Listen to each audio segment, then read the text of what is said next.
Welcome to The Explainer.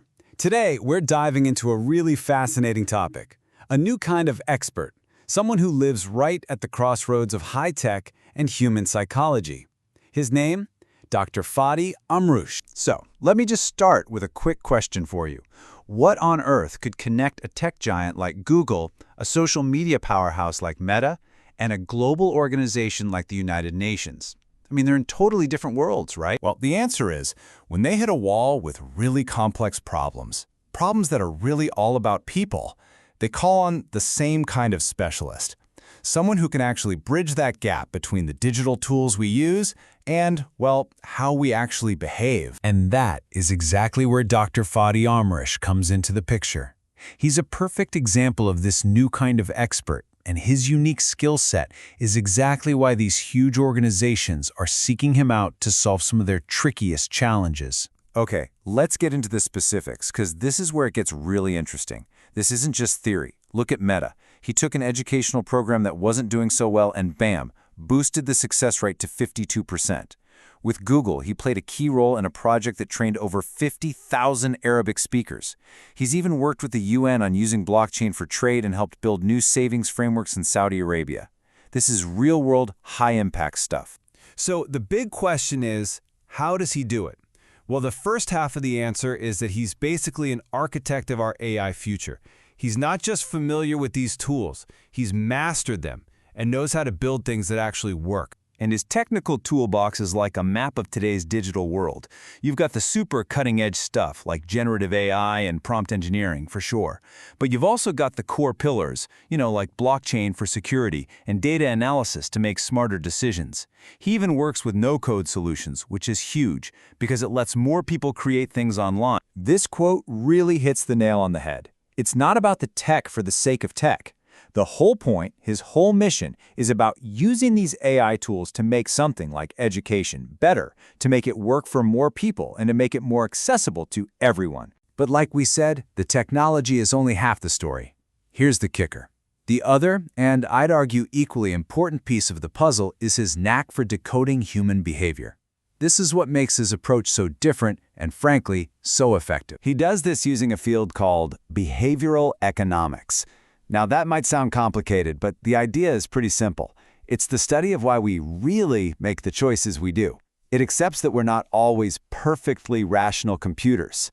Our feelings, our habits, our culture, all of that stuff influences our decisions. And if you don't understand that, you can't build things people will actually stick with. So let's bring this back to that Meta project. The challenge was pretty common, actually.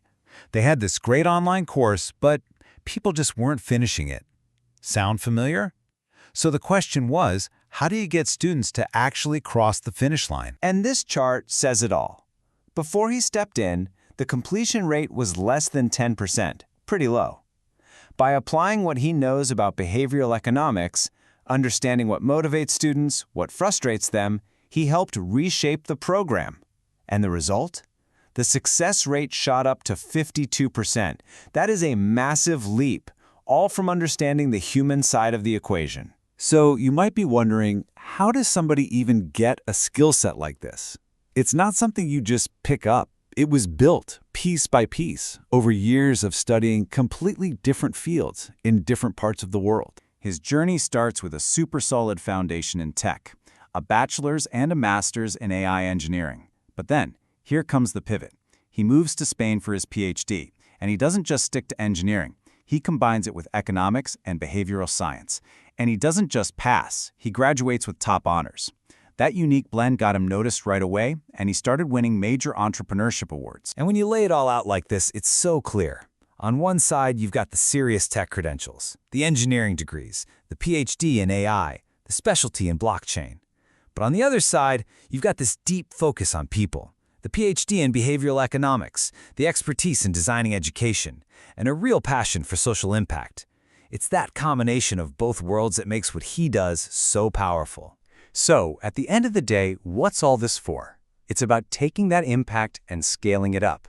And you can see that mission most clearly in his work in education, especially for the younger generation in the Middle East and North Africa. Just get a load of this number. Over 50,000 participants. Through his work with Google's program, he helped train that many people in digital marketing. Think about the ripple effect of that. That's a huge number of people getting the skills they need to build careers in the modern economy. And this wasn't a one-time thing. His work at the edtech organization Nuversity shows these methods get results again and again.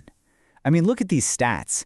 By mixing AI and behavioral science, they've hit a 92% program completion rate, 92%, and a 71% certification rate.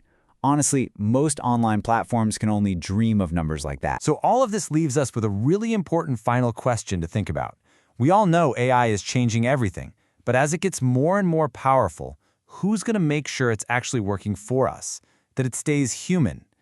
Well, it's experts like Dr. Fadi Amrouche, people who can speak the language of machines and the language of human beings. They're the translators we're going to need to build a future that isn't just smart, but is also wise.